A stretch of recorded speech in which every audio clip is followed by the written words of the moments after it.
You're listening to the Trailblazers Podcast, episode 39, with Kwame, Christian. You're listening to the Trailblazers Podcast, where we will explore the stories of successful Black professionals. Join us as we highlight the knowledge, resources, and tools of these accomplished trailblazers to help provide the know-how, confidence, and motivation you need to blaze your trail. And now, here's your host, Stephen Hart. Hello and welcome to another episode of the Trailblazers Podcast. I'm your host, Stephen Hart, and today on our show, we're talking with Kwame Christian. Kwame is a business lawyer, speaker and founder of the American Negotiation Institute. Now, in the short time that Kwame and I have known each other, I found him to be a passionate person about teaching entrepreneurs and business professionals the art of negotiation, really in hopes that they're able to get better deals and help advance their careers. He's regularly invited to give negotiation seminars and also consults with individuals and companies on how to create and implement powerful negotiation strategies. Now, he also hosts a podcast that's called Negotiation for Entrepreneurs. You definitely want to check that out. And on there, he interviews successful entrepreneurs and shares powerful persuasion techniques. I'm excited to dive into today's episode. Kwame is a member of my mastermind group, and we've been engaging quite a bit over the past several weeks about some of what he's putting in place right now. So before we get started, I want to encourage you to connect with me right now on Twitter. Our handle is @TBPod. As you listen to this episode, feel free to tweet me and tweet your friends also about your favorite takeaway or what might have maybe inspired you most from this episode today to help you become a better negotiator. That said, let's dive into this week's episode, number 39, with our guest, Kwame Christian. Enjoy.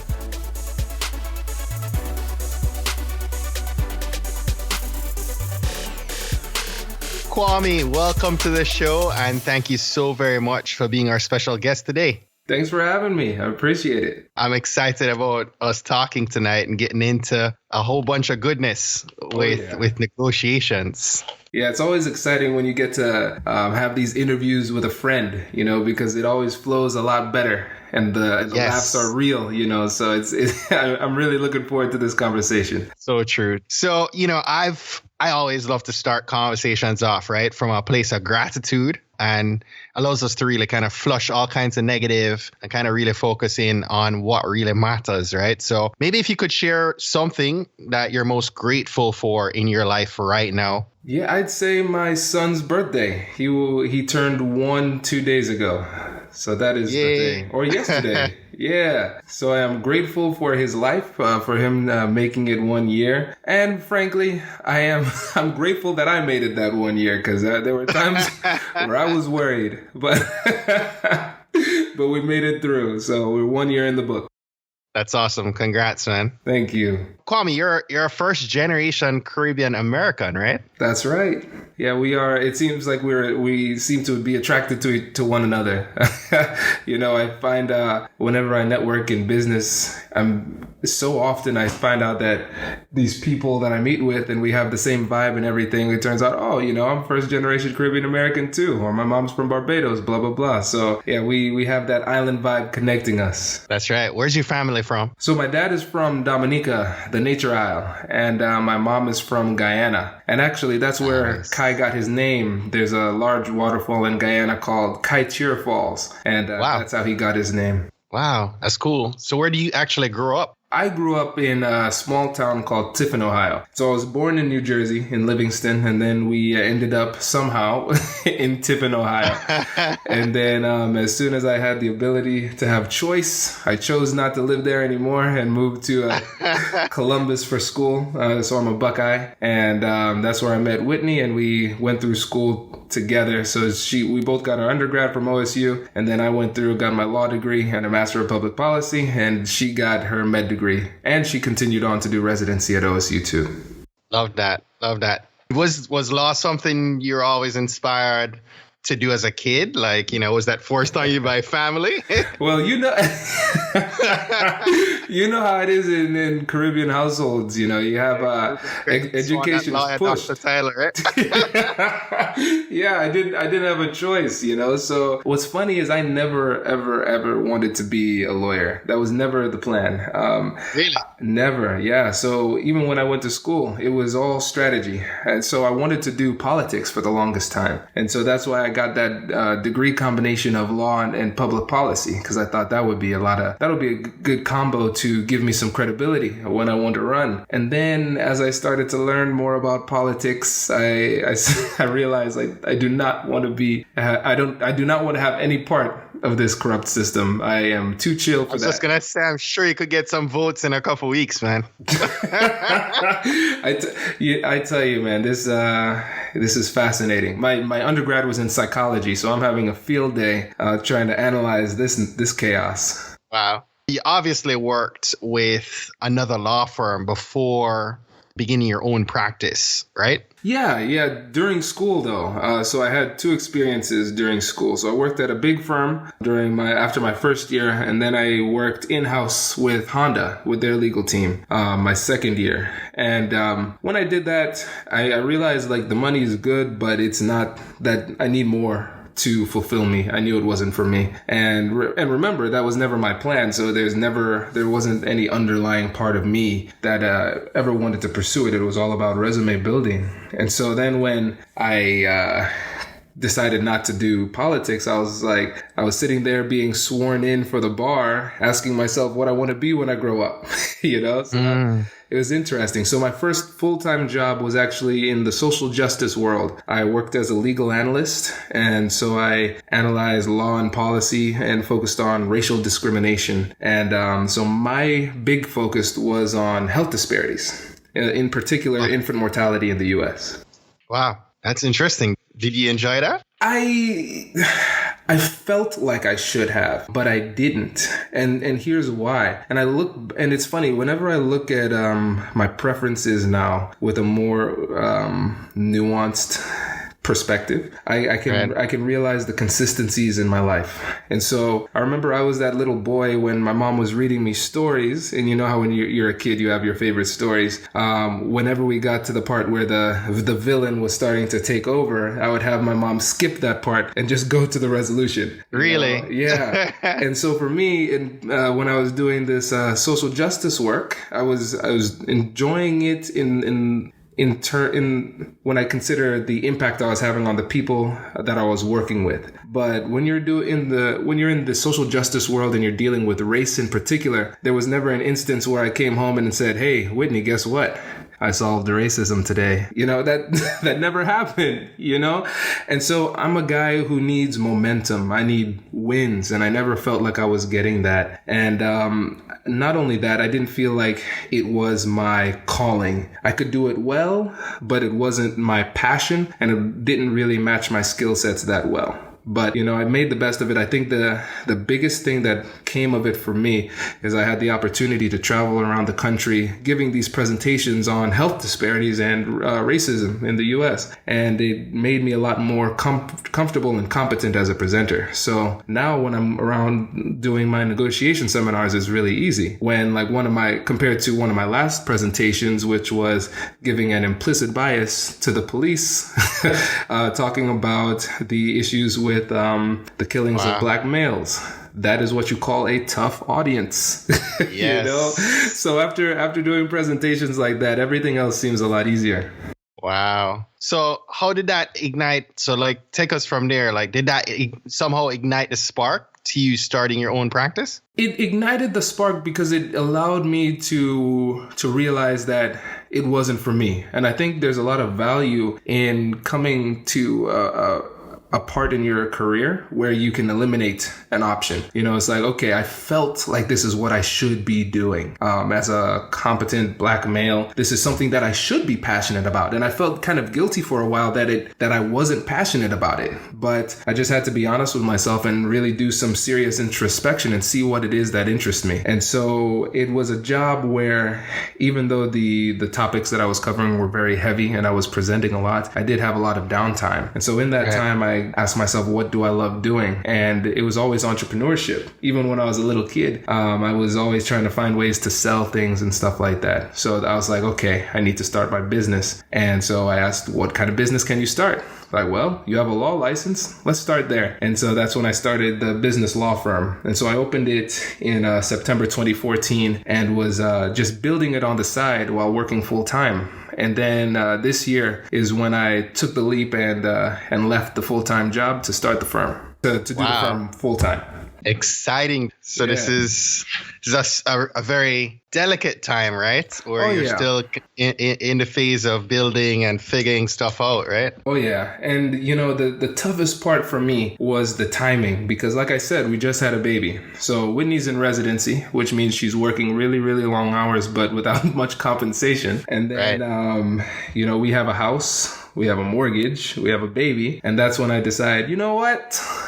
I'm quitting this job. So that was, it was tough. But I realized like I was on my way to living a comfortable life. And for me, the way that I operate is that the fear of regret is much more powerful than the fear of failure. So I was afraid of getting too comfortable and just coasting at this level, doing something that I know I'm not interested in. And so I said, you know what? If there's a time to do it, there's never going to be a perfect time. And so I know I'm jumping the gun here, but one of my favorite sayings is fail faster. So I was like, I'm going to make mistakes. Let's make this leap now, and we'll make adjustments as we go. Yes. So what was something that you maybe feared on the journey that you had to overcome, right? To be able to experience the growth that would allow you to step out on your own? It's interesting. And I think this fear, it's not obvious to somebody who's not in my position. So the biggest fear I had was the fear of humiliation. And so the legal profession is very conservative. And so for me, I come here and I graduate from a really good law school, and all my friends are getting firm jobs, and here I am going solo. And so the fear at the back of my head was everybody's going to think I'm going solo because I couldn't get a job, because I wasn't smart enough, blah, blah, blah. But then I had to realize, like, you are concerning yourself with people who aren't even really your friends. The people who are closest to you, the people who are actually your stakeholders, your friends, your family, they're supporting you in this. They're the ones that matter. How do you feel about it, Kwame? Do you think this is the right thing to do? Then do it. And then for all of those other people who just have opinions or criticisms, just ignore them. And what I realized is that really those fears, the fears of criticism, were frankly fabrications. They were self-imposed. Yes. And I think the majority of the barriers that we put in front of ourselves are self-imposed. And so when you realize you're creating these fictional straw men, it's easier to take them down. So true. So you have like 2 years in business now. You said you started September 2014, right? Yes. 2 years sounds like a very short period of time to someone who might be in the work world. Mm-hmm. But as an entrepreneur, there's a wealth of knowledge that you've gained in that short period of time, right? Right. Is there anything you wished you had known in hindsight before you started a business? That's a good question. Now looking back?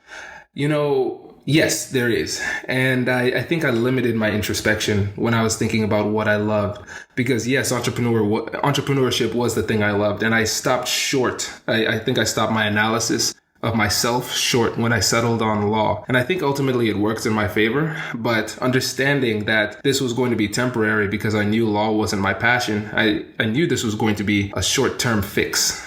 I needed to still find my passion because entrepreneurship was only one part of the equation. And so now then in February or March, when I quit my job, obviously I had a lot more free time on my hands. And so I continued my introspection. So it's like, okay, Kwame, now you're solo. You're working with startups and small businesses. That's cool. But what really is your passion? Like, what would you do for free? And the answer came pretty quickly. It would be, I would teach people how to negotiate. And to that point, what I was doing to get more clients is I was putting on negotiation seminars for small business owners and entrepreneurs. And I was getting a lot of great feedback, and I was really, really, really, really enjoying myself doing it. And so when I came to that conclusion, I was just like, yeah, it's obvious. Do that. And that's when I incorporated the American Negotiation Institute, and I've been growing the law firm to pay the bills, and the Negotiation Institute to further the passion. And then the goal is afterwards, in the next year or so, for that to supplant the law firm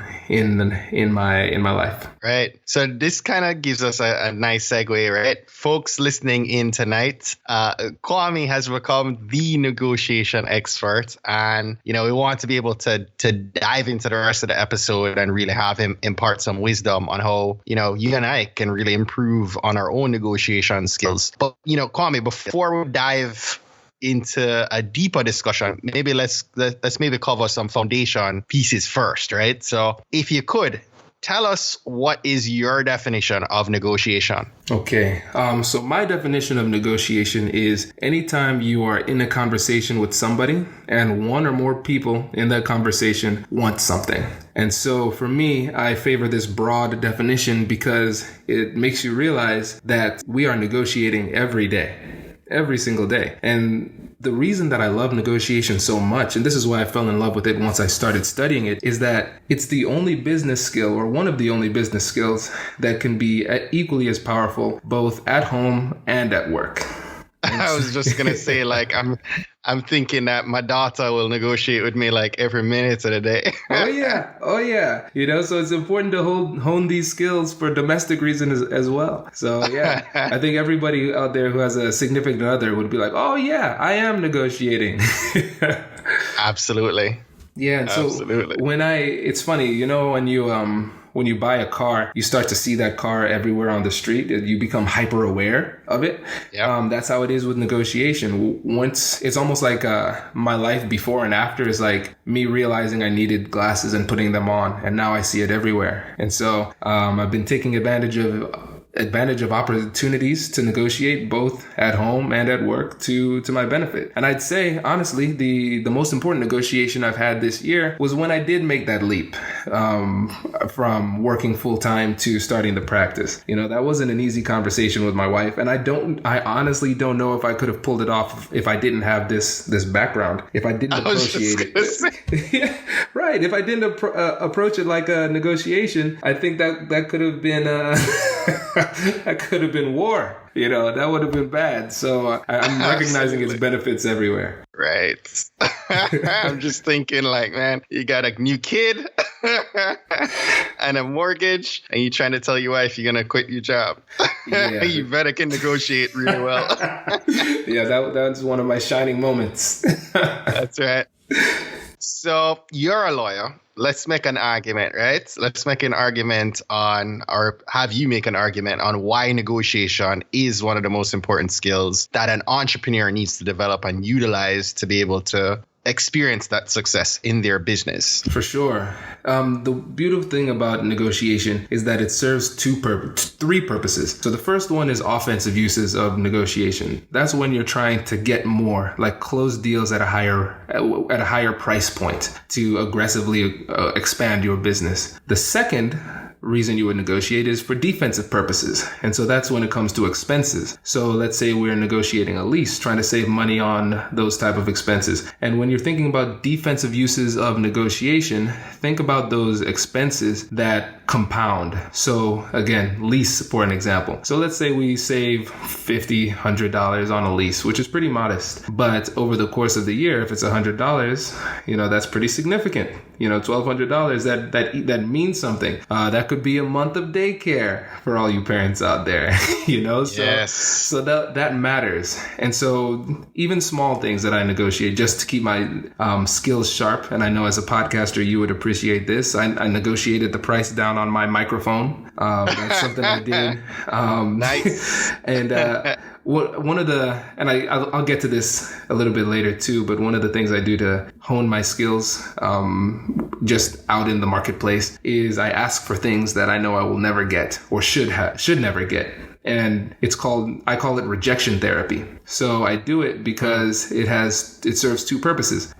Typically in a negotiation, like the first step is going to be the asking for what you want. And that's where most people fail because they don't want to look greedy or they don't want to look needy. Those are the two big reasons. But when you engage in rejection therapy, you start to get over that. And so two things could happen. Either they say no and you move on with your life and you realize that rejection doesn't kill you and you're more apt to ask in the future, or they say yes and you get what you asked for, which is great.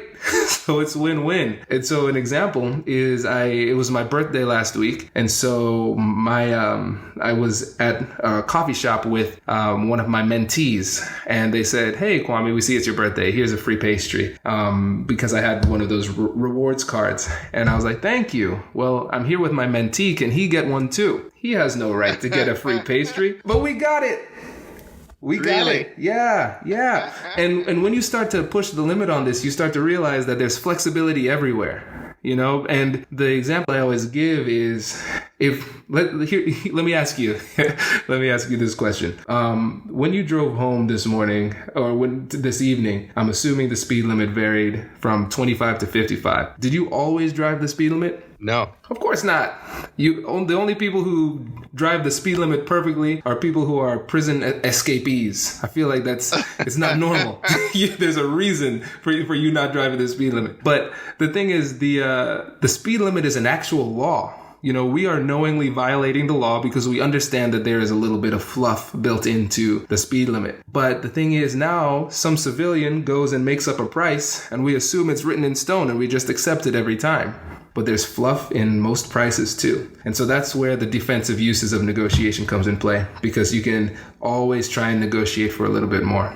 And then the last thing is the third, and I think the most important benefit of negotiating is the ability to build relationships, because you can negotiate, get higher prices on your contract, and then have your clients like you even more because of the way you handled yourself in that negotiation. And it's a beautiful thing, because you're not only building economic capital, but in the process, you're always focusing on figuring out how you can build relationship capital as well. And it's interesting, the third one you mentioned as build relationships. I'm sure that understanding how to effectively use the first two are important to not make the third in an inverted outcome. Right, exactly.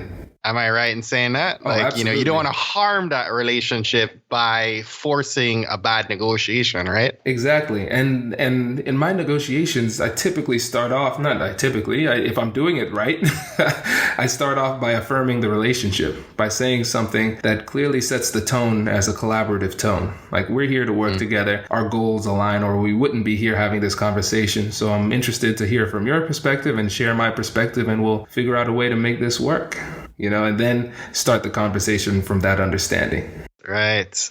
Man, this is really interesting. So you covered the what and the why, right? Mm-hmm. How can we get better at negotiating in and for our businesses, maybe? Right? Yeah. So I think the first one is the first way we can do that is by asking better questions. And so the thing is, I gave this example on another podcast. Do you ever watch Scandal? Yes. So I used to watch Scandal too, but there was something that always bugged me with Scandal. Every once in a while, one of the characters would have an impassioned moment and just do this dramatic long monologue for 1 to 2 minutes, and the other person would just be overwhelmed by the rhetoric and the logical points that you've made, and then they would concede. In real life, it rarely happens that way, because people don't want to feel like they lost an argument. And so the way that you get around that is that you help them to convince themselves, because it's really difficult to actually bully through somebody and convince them. And here's the funny part. Let's say you do overwhelm somebody with facts and arguments. If that's you on the receiving end, how do you feel? You don't feel good. You don't feel good. So even if you push through and get compliance and get an agreement, compliance is going to be an issue, because that when people feel slighted, they're going to try to undermine you in other ways. And so how do we get around that? By asking questions. And we do that by asking open-ended questions. So here's a question for you, a little game for you. So if you had a choice, if you were driving, would you rather have your hand on the steering wheel or your foot on the gas or brake pedal? Both. Let's say you had to have a choice. It's some weird world where you had to choose between hand on one the or the steering, dude. Okay, and so why is that? If you have the option, so the options are to have your hand on the steering wheel or your foot on the gas or brake. Mm-hmm. Foot on the brake, dude. Oh, interesting. Okay. And why? Yeah, and why? Why is probably, I have the ability to control movement, right? We can stop or go. Cool. Okay, interesting. I couldn't make the argument either way. Right, and then what was funny is that hands on the steering wheel, you can steer the direction of where you're wanting to go, right? But without the brake, you can't stop. That's true. And it's a bit of a trick question, because you can't really be wrong in this. And see, for me, is that I like to keep my hand on the steering wheel. And this is why. Because you can decide how fast or slow we go, but I'm going to decide where we're going. And so that's the metaphor I use for controlling a conversation. And so how do we put our hands on the steering wheel? We do it by asking questions. And so this is a great example, because in this conversation, I'm the one that's talking the most, but you are the one who's in complete control, because you're asking me the questions. I'm going wherever you want me to go, And so that's the way that I like to use my negotiations. And so I like to have the breakdown of communication about 70-30 in their favor, because I know if I'm doing that, I'm getting more information because I'm asking great questions. And if you structure your questions the right way and you're really intentional about the sequencing of your questions, you can lead them down a logical path and have them convince themselves. And the beautiful thing is, after the conversation, if you were to ask them what made you change your mind, they'll say, I just thought about it differently, and then I realized that, I'm going to do it this way, which happens to be your way. And so it's kind of like Inception. You planted this the outcome deep into their mind, and you just help them get there, and you get what you want, but they feel like they were part of the decision. So it sounds like negotiation is just a fundamental sales skill too, man. Oh yeah. And that's the thing. It's sales and negotiation are cousins, and they're going to be showing up at the same parties almost every time. And so for me, the difference between sales and negotiation is that sales is about generating interest and negotiation is about closing deals. And so here's an example. If you watch Shark Tank, you'd see that somebody would come up and they would have this really cool pitch. They have their, they talk about the statistics. They talk about how many likes they have on Facebook and how many sales they have, blah, blah, blah, blah, blah. And so that's the sales portion. And then the sharks would say, okay, I'm interested. Here's an offer. And so then they can't negotiate. They can't negotiate, because what do? They start talking about the statistics. They start talking about the accolades and the sales. It's like, yeah, we know that you've sold me. You have effectively generated interest, and now I am interested. Thank you. But now we have shifted to a negotiation, and so now we need to have the conversation about what this deal is going to look like. Wow, this is really good. You have me actually pause in thought here. Thank you. So Kwame, give us some examples here, right? Like, you're a lawyer and an entrepreneur yourself. How has negotiation helped advance the business, your practice, and your career? The answer to this is going to be a little bit surprising, because of course it helps me to get higher retainers. Of course, that's the obvious one. But what's not as obvious is that after I get those retainers, I'm constantly negotiating with my clients still, because after I start doing the work, I now need to convince my clients of utilizing the proper course of action. So the people that we negotiate with the most are going to be the people closest to us. So it's going to be like the example with me and my wife. If you have a business partner, you're going to be negotiating with your business partner. If you have clients that you're interacting with, you're going to be negotiating with them as well. And so you have to constantly be on your toes and nurture that relationship, which is one of the goals of negotiation, and also make sure that they utilize the right course of action. And it's tough because a lot of times you get clients who are hard-headed and they still want to do things their way. And so you have to be patient and utilize these techniques to make sure that they comply even after they pay you. Kwame, I could keep talking about this for the rest of the night, man. You've sparked my interest here. Thank you. Oh, this is why I love it. It's so pertinent to everyone. Wow. So what's next? What can we look forward to from Kwame? Maybe before the book is complete. That's funny. So what's next? So the next things for me is next year, my focus, well, actually starting from now, my focus is going to be on helping business partners negotiate with each other. Because for me as a lawyer, I've seen too many times where good businesses fail because of bad relationships. And so when they come to me, they have their legal documents all in disarray. And then they say, listen, I need to dissolve this partnership. I need to get out of this partnership with my partner. He or she is terrible. And I'm just looking like, well, first of all, this shouldn't have happened because you don't have your foundational legal documents in order. The second reason it shouldn't have happened is because you two are incompatible, just completely incompatible. And we should have seen that from the beginning. But the way that the majority of partnerships start, it's almost like it's the business version of going to Vegas and getting married at a drive-through chapel. We talk business. We're entrepreneurs. We are generally excitable, and we start going back and forth. And we're like, hey, we should start a business. That sounds great. And now they're married.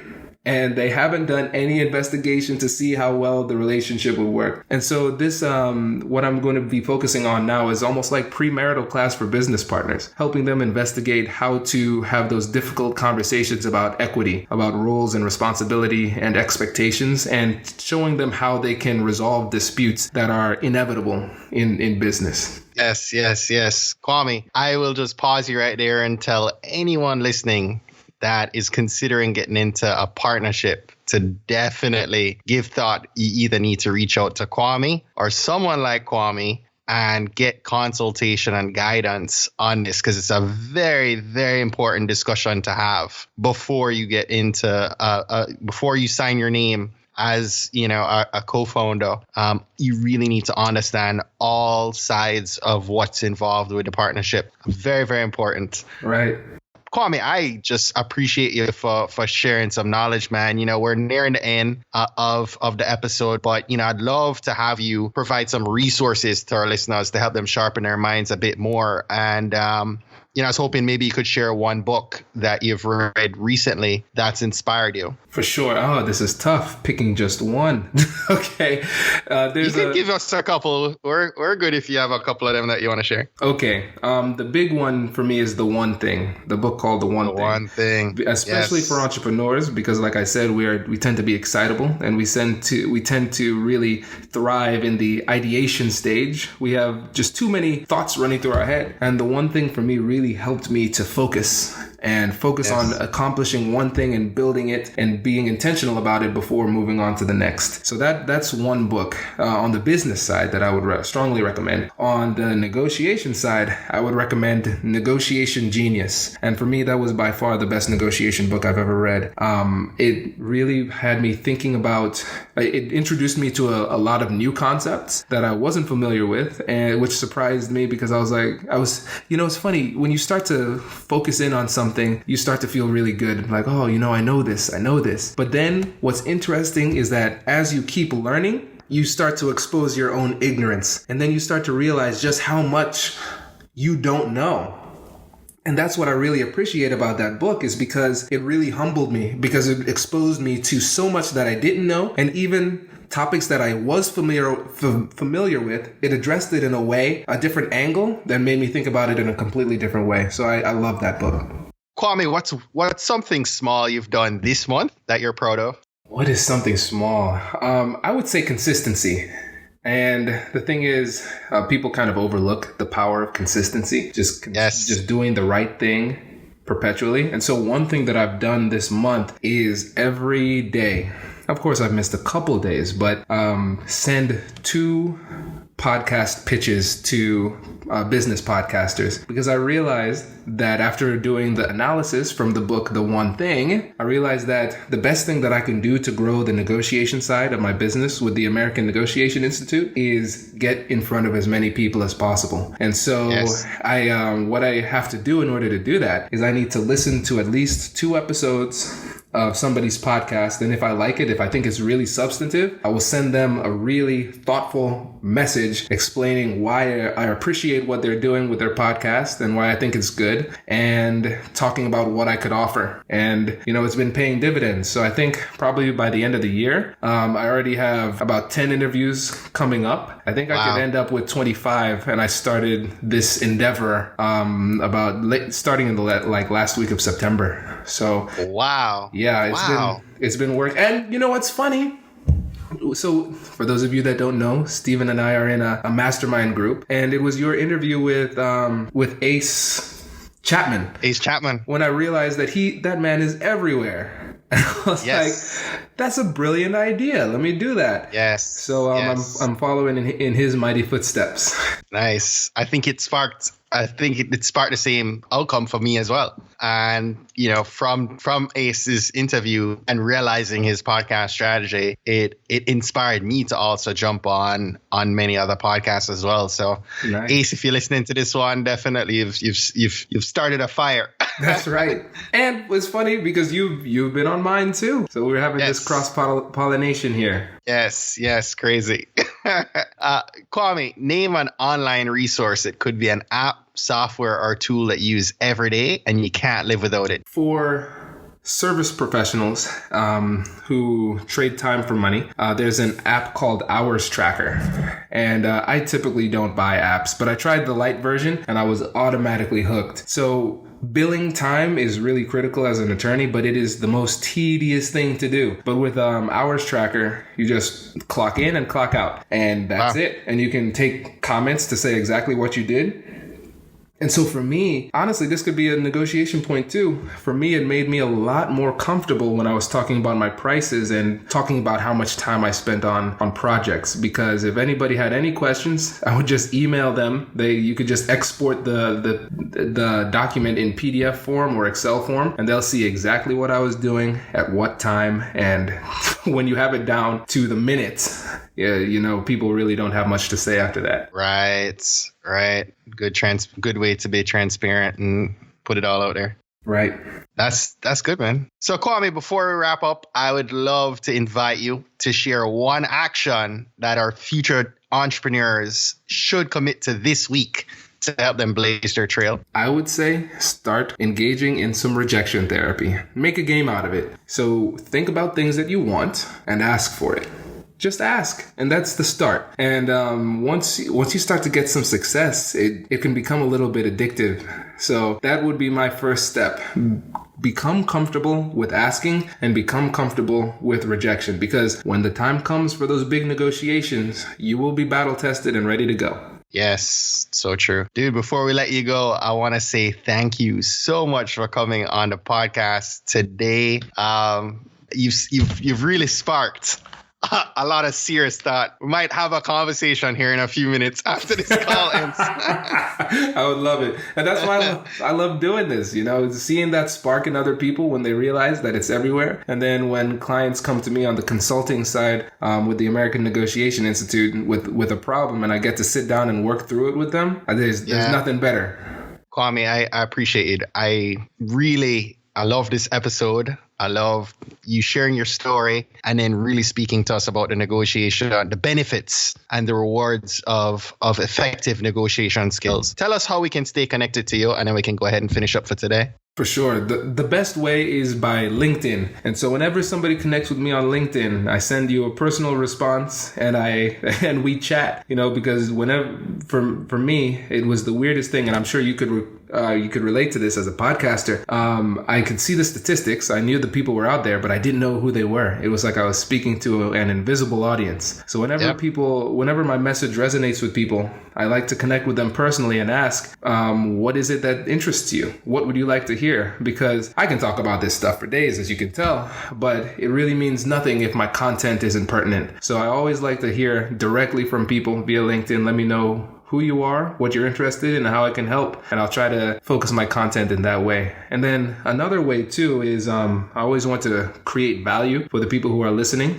And so if there's anybody out there who is currently in a partnership or is interested in starting one, I have a freebie for you. If you go to AmericanNegotiationInstitute.com/partnership, you can get a free partnership success guide that'll help you build the foundation for your partnership and talk about the things that you need to address in order to have a solid relationship. And then for entrepreneurs in general, if you go to AmericanNegotiationInstitute.com/law, you can get a 6-page legal guide talking about everything you need to have in order to have your business start on the right foot. That's awesome. I'm going to make sure we post all the links to all these great resources that Kwame is so gracious to share with us. Make sure that those are up on on Kwame's show notes page. You can find that at tbpod.com. Kwame, thank you so much for being here, my man. My pleasure. This was a blast.